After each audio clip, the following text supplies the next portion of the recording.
Hello, sir. Yes, sir. Yes. Okay, right. Fine. Thank you, sir. Right.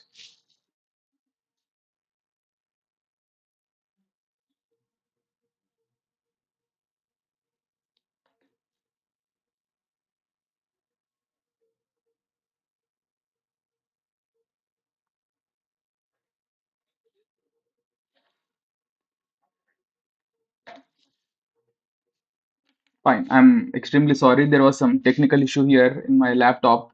So I'm extremely sorry. Uh, so let us continue with our discussion. So I was telling that let me first introduce myself. My name is Arafat, and I teach history on the Testbook platform. Just a minute. My name is Arafat, and I teach history on the Testbook platform. So in this session, let us spend some time discussing a very important topic of the modern world history, that is the Nazism and the rise of Hitler. Got the point. So this topic is very important. So the Nazism and the rise of Hitler happened between the period of the two world wars. The two world wars. Got the point. World War One and World War Two. Now let us take a look at the reasons, the factors that played a role in the rise of Hitler and the Nazi ideology. Let us understand both of these factors. So the point is, World War One was fought between 1939 to 1945.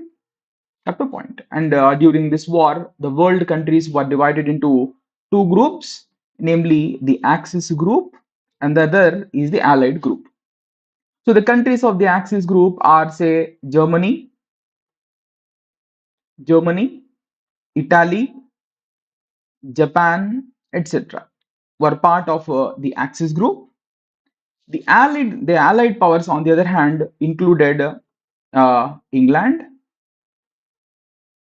France, Russia, United States of America, etc. So the point is, World War II was fought between 1939 to 45, and it was fought between two groups of countries. One is the Axis power and the Allied powers. So the point is, the most disturbing, the very disturbing aspect of World War II was the targeted killings of the civilians by the Nazis. The point is, the in Germany, Hitler was in power. Hitler, he belonged to a party called the Nazi Party. At a point. So during World War II, Hitler was in power in Germany, and he belonged to a party called the Nazi Party. So the very disturbing aspect of the Second World War was the targeted killings of the innocent people in the wars. In the war, the point is, the civilians, particularly the Jewish people, the Gypsies, the Polish people, were specifically targeted and killed by the Nazis. It was, no, it was brutalities, unspeakable brutalities were carried out by the Nazis against the Jewish people during the course of the Second World War. An estimated 6 million Jews were killed at the hands of these Nazis. Let me repeat, an estimated 6 million Jews were killed at the hands of these Nazis. That's the point. So the point is, many believe that the rise of Nazism in Germany and the rise of Hitler in Germany are directly related to the harsh treatment of Germany after World War One. I told you in the introduction itself that the rise of Hitler happened in the period between World War One and World War Two. Hitler is one of the major reasons for the outbreak of World War Two. And I told you, during World War Two, the world countries were divided into two blocks, the Axis power and the Allied powers. So Germany was part of the Axis powers. But the most disturbing aspect of World War II was the killings of the innocent civilians. That's the point. Particularly, Jews were specifically targeted by the Nazis. That's the point. An estimated 6 million Jewish people got killed at the hands of the Nazis. And many scholars believe that the rise of the Nazis in Germany, the rise of Hitler in Germany was a direct result of the harsh treatment of Germany after the First World War. After the First World War. That's the point. So the point is, many scholars believe that the rise of Nazism in Germany is directly linked to the harsh treatment of Germany after World War One. Now take a look at World War One. World War One was fought between 1914 to 1918. That's the point. And it was fought again between two groups of countries. One group is called the Central Powers, and the other group is called the Allied Powers. The Central Powers include, say, Germany, then Austria, and then, say, the Ottoman Empire. The Ottoman Empire, etc., were part of the Central Powers. The Allied Powers included, again, say, England. Then we have France. Then we have Russia, and USA also participated in the First World War. USA also participated in the First World War. So what was the outcome? So the point is, in the First World War, the Central Powers were brutally defeated, and particularly a very harsh treatment was meted out to Germany after the end of World War II. Let me repeat this point once again for you. The point is, the World War One was fought between 1914 to 18. In this war was fought between the Central Powers and the Allied Powers. So in this war, uh, uh, the Central Powers, which include Germany, Austria, and Ottoman Empire, were brutally defeated by the Allied Powers.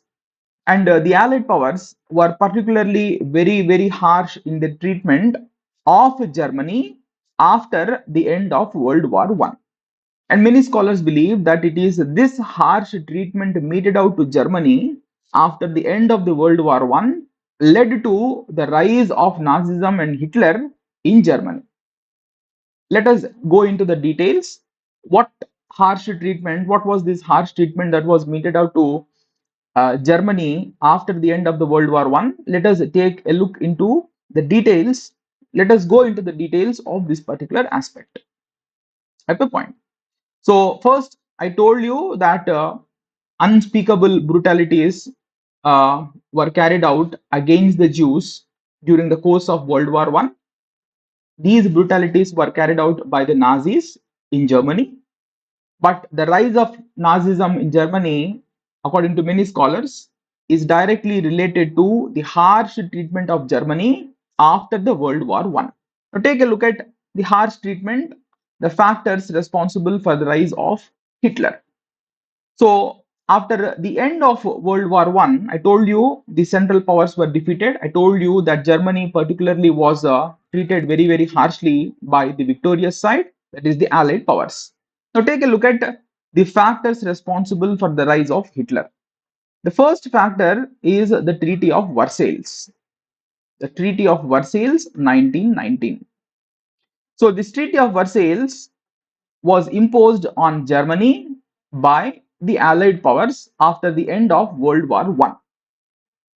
The Treaty of Versailles was imposed on Germany after the end of World War One by the Allied powers. Basically, the Allied powers squarely held Germany responsible for the World War One and imposed this harsh treaty on it. For example, say, take a look at some provisions of this treaty. One, the Allied powers, uh, after the end of the war and as part of this Treaty of Versailles, occupied a part of German territory. A part of German territory. Say, for example, there is a region in Germany called the Rhineland, which borders France. So the Allied powers occupied this German territory, that is the Rhineland, after the defeat of Germany. That is, as part of the Treaty of Versailles, this Rhineland was occupied. Then a huge war indemnity was also imposed on Germany.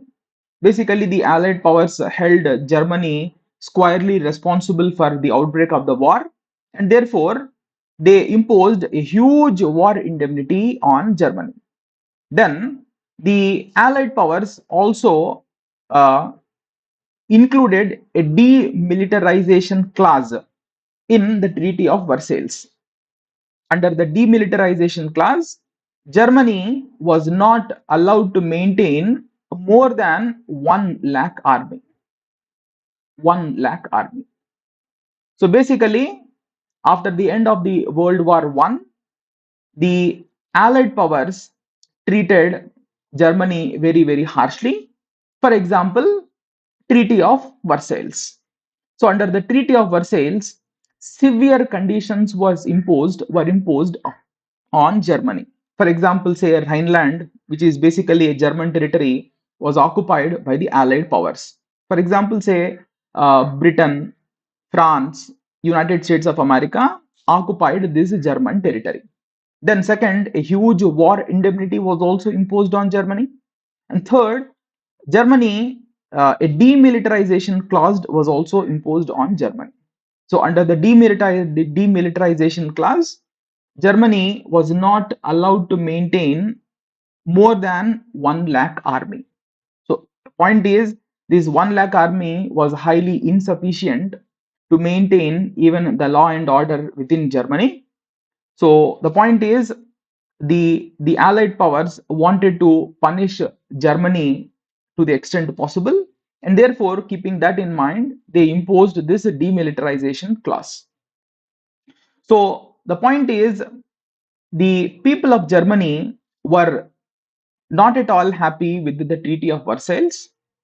They began to hold, that is, the people of Germany began to hold the government of Germany responsible for accepting such a harsh treaty.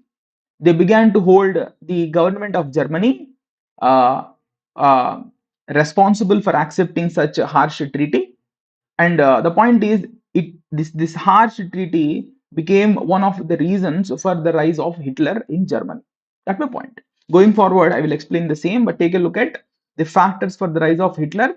I told you Hitler rose to power in the time period between the two world wars. Now, the first reason for the rise of Hitler is the Treaty of Versailles.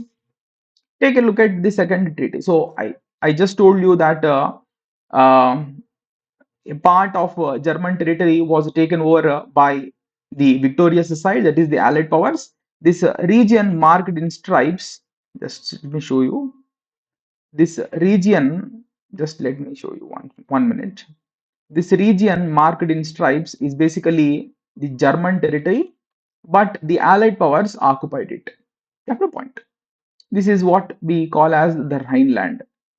This region is what we call as the Rhineland. So the occupation of the Rhineland was carried out as a part of the Treaty of Versailles.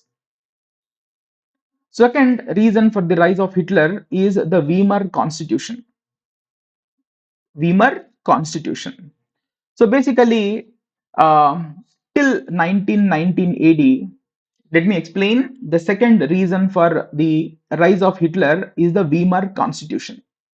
So till 1919 AD, Germany was a monarchy. Germany was a monarchy. So monarchy existed in Germany. That's my point.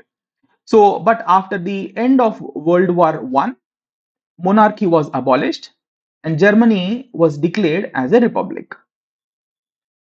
Germany was declared as a republic, and this happened as a result of the intervention of the Allied powers. The Allied powers intervened, and they uh, were the one who played a role in the abolition of monarchy, and they were the one who played a role in making Germany as a republic. So in 1919, one Mr. Frederick Ebert one Mr. Friedrich Ebert was elected as the president of Germany. Friedrich Ebert was elected as the president of Germany in 1919, and this Friedrich Ebert undertook the task of preparing a new constitution for Germany. Friedrich Ebert undertook the task of preparing a new constitution for Germany. So the constitution was finally prepared and was adopted in a city called Weimar. The constitution was finally prepared and was adopted in the city called Weimar. Hence, this constitution came to be referred to as the Weimar Constitution. And the governments formed under this constitution came to be referred to as the Weimar governments. So, Weimar Constitution, it is called Weimar Constitution because the constitution was adopted at a place called Weimar in Germany. And the governments formed under this constitution came to be known as the Weimar governments. Basically, this Weimar Constitution remained in force between 1919 to 1933. 1919 to 1933, this Weimar Constitution remained in force. So, the point is, under the Weimar Constitution, proportional representation system was introduced. Under the Weimar Constitution, proportional representation system was introduced. And as a result of this proportional representation system, no party was able to achieve absolute majority in the National Assembly of Germany. Let me repeat this point once again. Under the Weimar Constitution, proportional representation system was introduced. And as a result of this proportional representation system, no party in Germany was able to achieve absolute majority in the National Assembly of Germany. And as a result, the coalition governments became the order of the day. The coalition governments became the order of the day. That's the point. So these coalition governments, since they were coalition governments, these governments were not able to take any decisive action. Their decisions were not very decisive. So in other words, these coalition governments were very, very weak and ineffective governments. So the people of Germany were not happy with their weak government. The people of Germany began to hold the Weimar Constitution and the Weimar governments responsible for all of their problems. The people of Germany held the Weimar government responsible for accepting the Treaty of Versailles. I hope I am clear. So let me repeat this Weimar Constitution once again. The point is, till 1919, Germany was a monarchy. It was ruled by a king. But after the end of the World War I, the monarchy in Germany was abolished and Germany was declared as a republic. And thereafterwards, Friedrich Ebert was appointed as the president of Germany in 1919. And he basically undertook the task of preparing a new constitution. And the new constitution was finally adopted at a place known as Weimar in Germany. Hence, this constitution came to be referred to as Weimar Constitution. And the governments formed under that constitution came to be referred to as Weimar governments. The point is, under this Weimar Constitution, proportional representation system was introduced. Under the Weimar Constitution, proportional representation system was introduced. So, under this proportional representation, as a result of this proportional representation system, no party was able to secure absolute majority. That's the point. And as a result, what happened? The coalition governments in Germany became the order of the day. And these coalition governments remained very, very weak and ineffective. The people of Germany began to hold the Weimar Constitution responsible for all of their problems.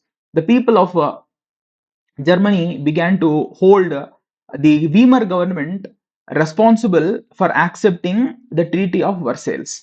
So basically, the Treaty of Versailles was very, very unpopular with the Germans because the Treaty of Versailles imposed very harsh conditions on Germany. So the people of Germany were not at all happy with the Versailles Treaty, the people of Germany began to hold the Weimar government responsible for accepting such a very harsh treaty, such a harsh treaty. So the second reason for the rise of Nazism and Hitler is the failure of the Weimar Constitution. Failure of the Weimar Constitution and Weimar government. Take a look at the third reason for the rise of Hitler, the effect of World War One. So the point is, during World War One, as a result of World War One, the German economy was severely devastated. The infrastructure was in shambles. The industry of Germany got completely destroyed. There was all-round unemployment in Germany. So basically, the World War One created too many problems in Germany. So the economy of Germany was completely devastated, and the infrastructure in Germany was in shambles. The industry was completely destroyed. So the point is, in the post World War One period, there was a very high unemployment in Germany. So the point is, there was a lot of dissatisfaction among the Germans, and the point is, there was growing dissatisfaction among the Germans because there was a lot of unemployment. The Germans began to feel very, very dissatisfied. The Germans began to feel that the Weimar government was not able to solve their problems. He is not up to the mark and is not able to solve their problems. So, on the other hand, Hitler at the same time began to present himself as someone who could end all the economic problems faced by Germany. Let me repeat this point once again. Germany was in deep trouble after the World War One. Its economy was completely destroyed. There was unemployment all around, and the people of Germany had no confidence in their government, that is, in the Weimar government. They had no faith in the Weimar government. On the other hand, Hitler began to present himself. I will explain how Hitler rose to power. The point is, on the other hand, Hitler began to present himself as someone who can end the problems of Germany. He began to present himself as someone who could restore the former glory of Germany. So basically, the effects of World War One on Germany also had a role to play in the rise of Hitler. So basically, the effects of World War One also had a role to play in the rise of Hitler. This is the third reason. The fourth reason is the economic crisis. So I told you that the after the World War One, the Allied powers imposed a huge war indemnity on Germany. The point is, after World War One, the Allied powers imposed a huge war indemnity on Germany. But the point is, Germany did not have the money to pay back this war indemnity. It absolutely did not have money to pay back the war indemnity. So therefore, Germany began taking loans from United States to make the war indemnity payments. Let me repeat this point once again. So the point is, the other important reason for the rise of Hitler is economic crisis. The economic crisis of 1929. Basically, uh, the after the end of World War One, the Allied powers imposed a huge war indemnity on Germany, but Germany absolutely had no money to make the war indemnity to make payments to make this war indemnity payment, and therefore Germany began to take loans from United States of America to make the payments. And in fact, Germany began taking loans between 1924 till 1929. So till 1929, things were almost in control. Germany took large sums of money as loan from United States, used the loan amount to make the reparation payments, that is, to make the reparation payments, that is to pay the war indemnity, and use the money, the loan amount also in rebuilding its economy. Let me repeat this point once again. So the point is, between 1924 to 1929, things appeared all right. The point is, in 1924, from 1924 onwards, Germany began taking loans from United States, and from till 1929, things appeared normal. Germany used the loan amount very productively in rebuilding its economy. It also used the loan amount in making these war indemnity payments. So there was absolutely no problem till 1929. But in 1929, there was a global economic crisis. Basically, Wall Street crash happened in 1929. Wall Street crash happened in 1929, and it resulted in a global economic crisis. So basically, a global economic crisis broke out in 1929, and therefore, immediately from 1929 onwards, United States stopped extending loans to Germany. Immediately, United States stopped extending loans to Germany, and in fact, it started demanding Germany to repay loans immediately, to make immediate repayment of the loan. The point is, on one hand, United States stopped paying loans or stopped giving loans to Germany. On the other hand, Germany was, on the other hand, United States started demanding Germany to make immediate repayment of the loans. So this pushed Germany into financial crisis. The point is, it pushed Germany into financial crisis. So the point is, as a result of the global financial crisis, the demand for the German industrial goods also declined due to, I told you, in 1929, a global economic crisis happened. And due to this global economic crisis, what we call as the Great Depression, the demand for the German industrial goods also declined. It also fell. So as a result, the factories of Germany began to get closed down, resulting in widespread unemployment. This is what happened. So the whole point which I'm trying to convey is, the 1929, there was a global economic crisis. As a result of this global economic crisis, United States stopped paying loans or stopped giving loans to Germany.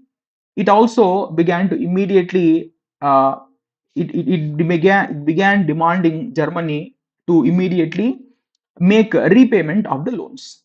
So this global financial crisis began to create a financial crisis in Germany. So during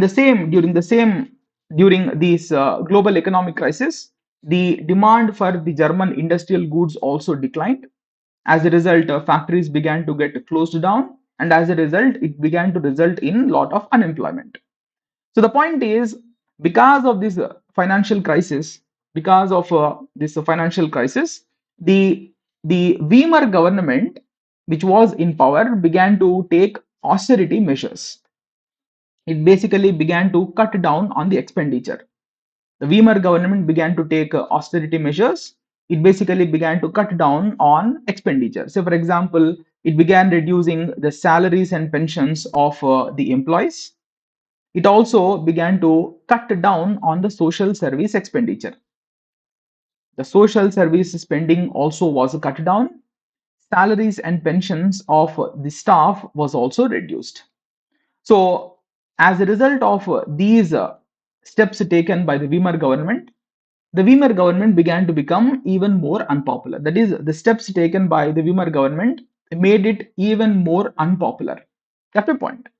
So, the point is, the 1929 global economic crisis weakened the public confidence in the Weimar government. By 1929, the people of Germany lost confidence in the Weimar government. They believed that the Weimar government cannot uh, it cannot address it is basically not in a position to address their hardships, their problems. So the whole point is, by 1929 the Weimar government lost the confidence of the German people. So it is from 1929 onwards we see uh, a steep increase in the popularity of Hitler and the Nazi party. It is from 1929 onwards we see a considerable increase in the popularity of both Hitler and his party, that is the Nazi party. The point is, on one hand, the people of Germany had no faith in the ability of the Weimar government to solve their problems. On the other hand, Hitler promised economic recovery. On the other hand, Hitler promised full employment. On the other hand, Hitler promised that he would once again make Germany a great nation. So it is the situation that made Hitler become popular. At a point. So the whole point which I'm trying to convey is, Hitler used this opportunity to come to the power. This is what happened. So the fourth reason for the rise of Hitler was the deep economic crisis prevailing in Germany in 1929. The deep economic crisis of Germany in 1929.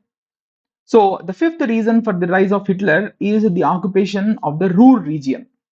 So basically, Ruhr is a very uh, Ruhr region is located in Germany. Ruhr region is an industrially rich region in Germany. So the Ruhr region had numerous industries. So in 1923, in 1923, the German government defaulted on the reparation payments. Reparation payments, this is nothing but the war indemnity. Reparation payments or war indemnity, one and the same. That's the point. So basically in 1923 itself, the German government defaulted on the reparation payments, and therefore the Allied powers, particularly France and Belgium, occupied the Ruhr region. It occupied the Ruhr region. That's the point. So this occupation of the Ruhr region created even more economic troubles in Germany. The reason being, Ruhr region is an industrially rich region. So the occupation of the Ruhr region in a way crippled the German economy. That's the point. It completely crippled the German economy. It resulted in hyperinflation in Germany because all the goods were manufactured in the Ruhr region, but Ruhr region was occupied by the French and the Belgian troops because Germany defaulted on the reparation payments. That's the point. So it was during this occupation of this Ruhr region that uh, Hitler rose to prominence. That's my point. So the point is, it was during this event of the occupation of the Ruhr region in 1923. I will revisit this point shortly, but remember, it was during this occupation of the Ruhr region in 1923 that Hitler rose to prominence. How that happened, I will explain the same in the coming slides. So the point which I'm trying to convey is, the rise of Hitler is a very important development. This development took place between the period of the two world wars. In the last half in our class, we have discussed the factors responsible for the rise of Hitler. One is the Treaty of Versailles. I explained this treaty was very unpopular with the Germans. So I explained the provisions of the Treaty of Versailles. The second was the second factor is the Weimar Constitution.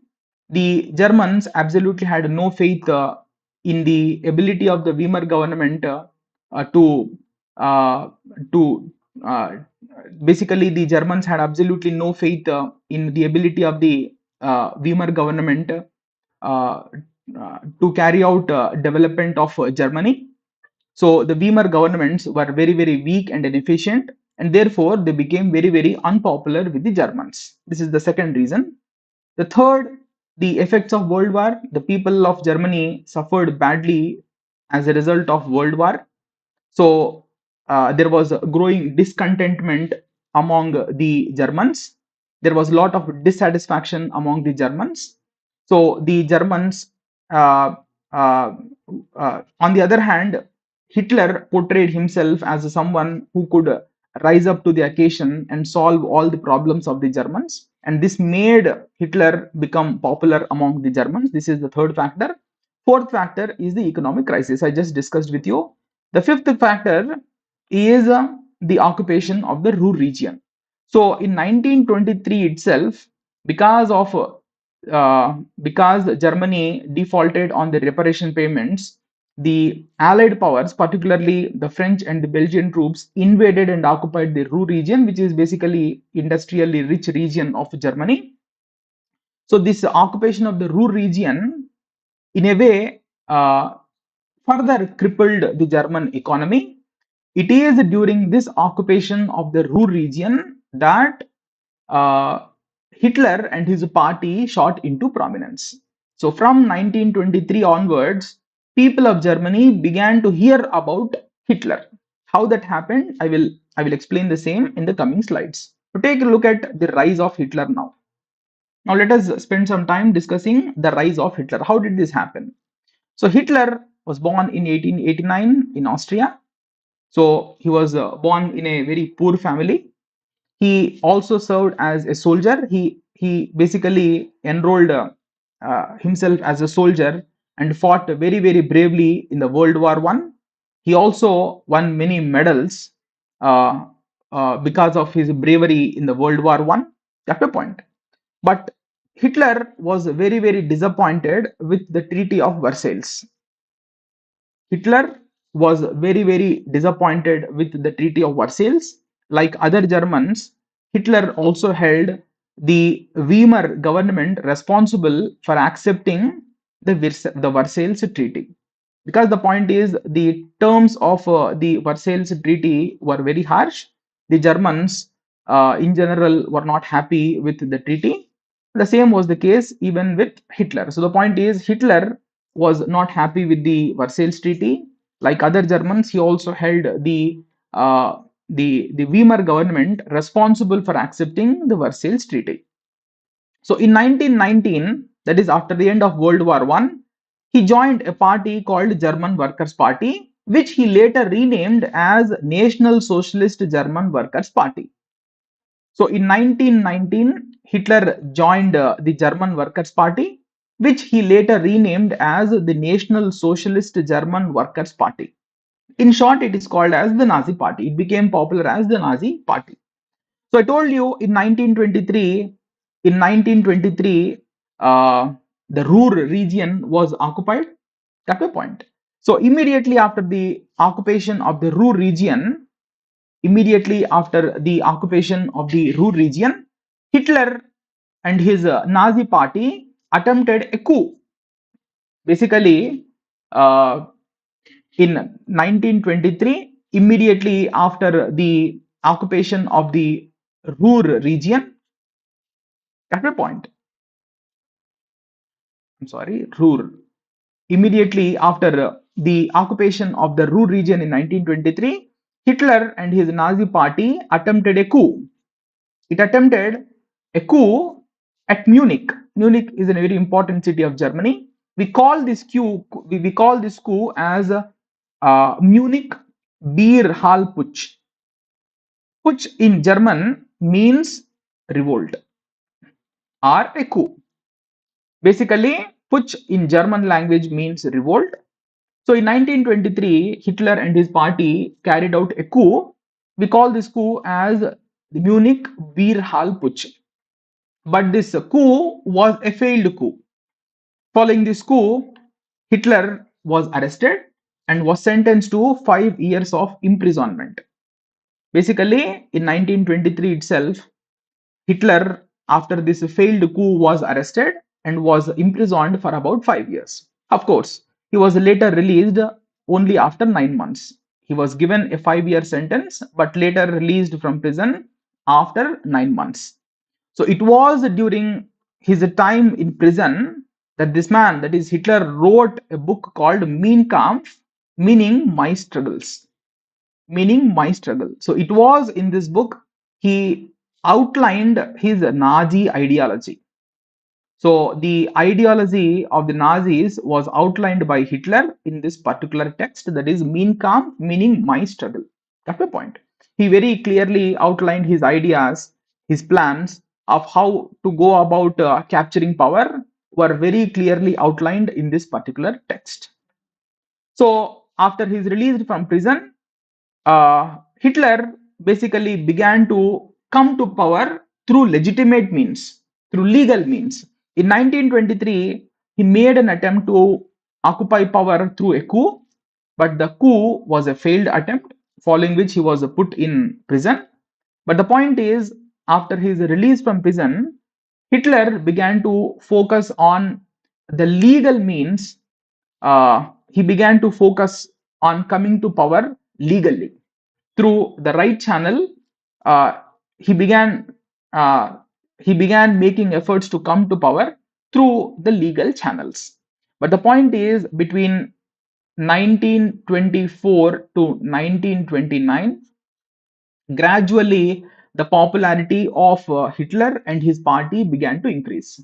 The reason being, on one hand, the people had no faith in the Weimar government, and from 1924 to 1929, that is between 1924 to 1929, gradually the popularity of Hitler began to increase.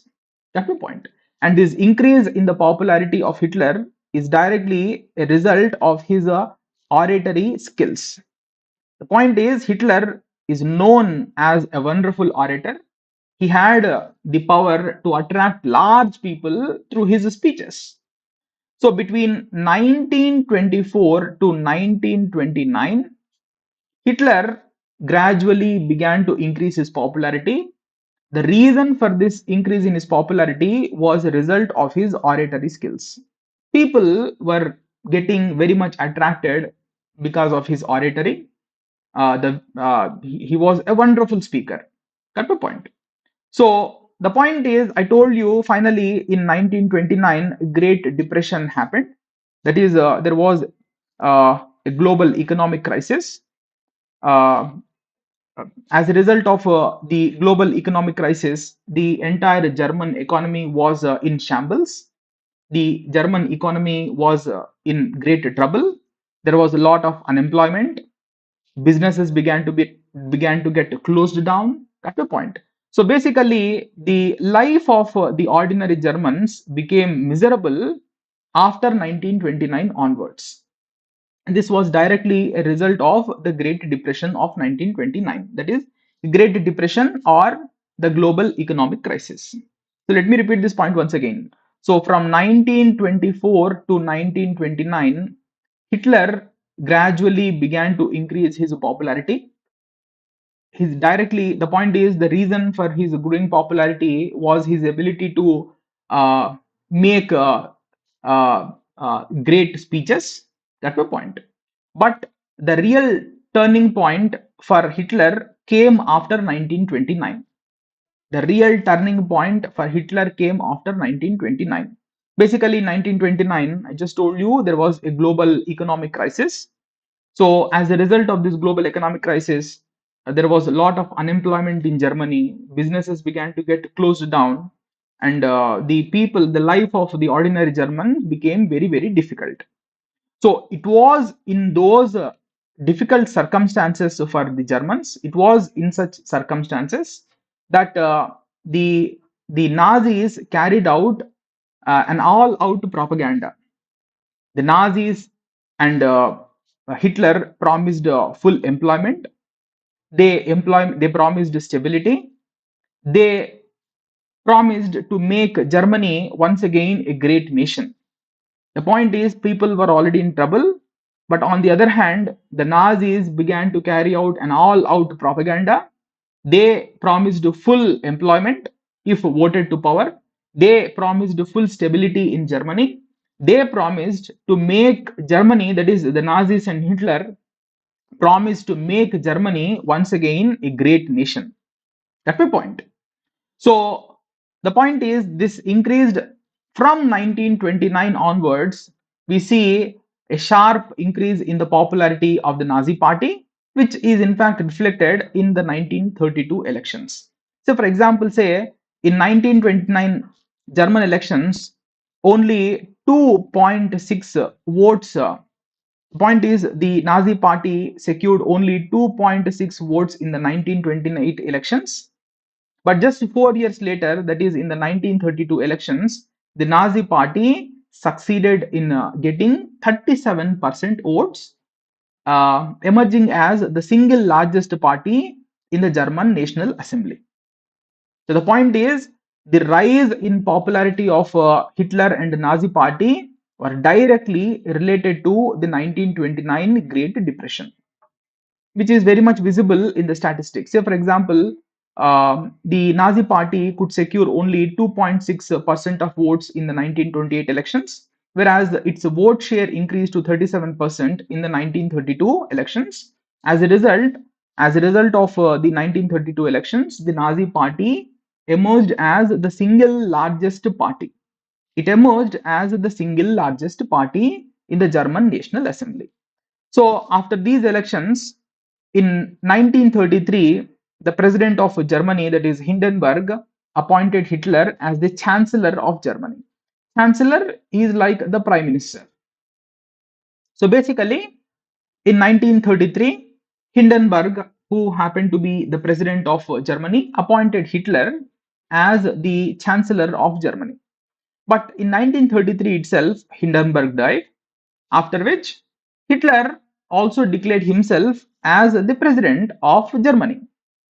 Hitler was first appointed as a chancellor, but after the death of Hindenburg, Hitler assumed the role of the president as well. That is, he took over the role of the president also. Sometime later, he declared himself as Führer. That is, Hitler declared himself as Führer, meaning dictator. This is what happened. That's the point. So the whole point which I'm trying to convey is, this is how Hitler came to power in 1933, and gradually he began to centralize all powers in his hands. That's the point. So by 1938, Hitler succeeded in uh, he was quite successful till 1938. Hitler was at the height of his popularity. Let me repeat this point once again for you. The point is, in 1933, Hitler first became the chancellor. Later, he declared himself as the president after the death of Hindenburg. And gradually later, he declared himself as a Führer, meaning dictator. So the point is, gradually, Hitler began to centralize all the powers in his hands. He basically converted Germany into a police state. He began carrying out the targeted assassinations of all of his opponents. Whosoever were opposed to his ideas and his policies began to be targeted and assassinated. So, in a way, Hitler succeeded in achieving his complete hold. The point is, in a way, Hitler succeeded in bringing the whole of Germany under his control. That's the point. And by 1938, Hitler was at the height of his popularity. So Hitler began a very, very aggressive foreign policy. The point is, Hitler carried out a very aggressive foreign policy. So, for example, he reoccupied the Rhineland. I told you Rhineland was taken over by uh, the the Rhineland was taken over by the Allied powers. So Hitler first invaded Rhineland and reoccupied it. Sometime later, he even annexed Austria and parts of Czechoslovakia. All this happened in 1938 itself. He reoccupied Rhineland. In 1938, he even invaded Austria and occupied it. He made it part of the German Empire. He even occupied Czechoslovakia and occupied a part of it. So, till 1938, Hitler achieved or carried out his aggressive foreign policy without without uh, without loss of life. The point is, Hitler carried out a very aggressive foreign policy. Example, he reoccupied Rhineland, he annexed Austria. Basically, Austria was a German speaking territory. Even in Czechoslovakia, there were a large number of German speaking people, and therefore Hitler invaded Austria and occupied it. And similarly, he also invaded Czechoslovakia and occupied a part of it. So in 1939, Hitler felt emboldened, and when all of this was being carried out by Hitler, the other European powers almost remained silent. So when Hitler was carrying out with his aggressive foreign policy, initially the European powers almost remained silent. There was not much of a criticism to Hitler either from England or from France. Kept a point. But in 1939, Hitler felt even more emboldened and invaded Poland. So in 1939, Hitler felt emboldened and invaded Poland, resulting in the outbreak of World War II. So when Hitler invaded Poland, the other European powers intervened in the war on the side of Poland, resulting in the outbreak of World War II. So the point is, the aggressive foreign policy of Hitler in a way is responsible for the outbreak of World War II. But initially, the European powers remained silent, even though Hitler was carrying out very aggressive foreign policy. The European powers initially remained silent. But in 1939, once Hitler invaded and occupied Poland, immediately the European powers like England and France uh, declared their support to Poland. And this declaration of support to Poland led to the outbreak of World War II. This is what happened. So the whole point which I'm trying to convey is the topic of today's discussion is not World War. The point is the topic of today's discussion is how and what factors helped the rise of Hitler. The point is what all factors. These are the points which we discussed. These are the points which played a role in the rise of Hitler. In some other class, I will take up a discussion on the Nazi ideology. So in today's class, we have spent time discussing the factors responsible for the rise of Hitler to power. That's all. So the Nazi ideology I have to discuss. I will take up discussion on this topic in some other class. The Nazi ideology. Fine. So that's all for today. In case you have any doubts, you may start raising questions. Any doubts, anyone?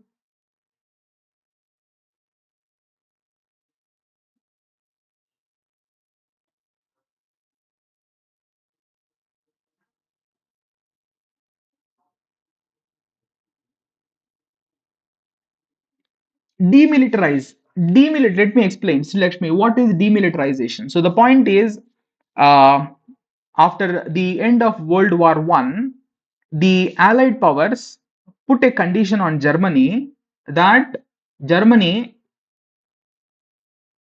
Germany should not be maintaining an army of not more than 1 lakh soldiers. The point is, Germany had a very large army, but during after the end of World War One, the Allied powers put a condition on Germany that Germany should not be maintaining an army of more than 1 lakh soldiers. So this is what we mean by demilitarization. That's the point. See, Lakshmi, I hope I have answered your question.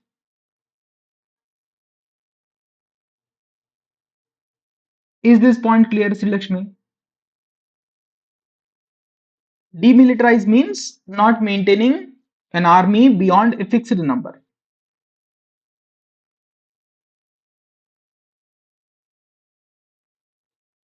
Is this point clear to you? Fine. So that's all for today. See you in the next class. If you have any doubts, any one of you, if you have any doubts, you may start raising questions. Anyone, any doubts? Fine. That's all for today. See you in the next class. See, Lakshmi, I have shared the PDF just before the beginning of the class. I have shared the PDF of the Russian Revolution. You may download the same. Okay, point. That's all for today. See you in the next class.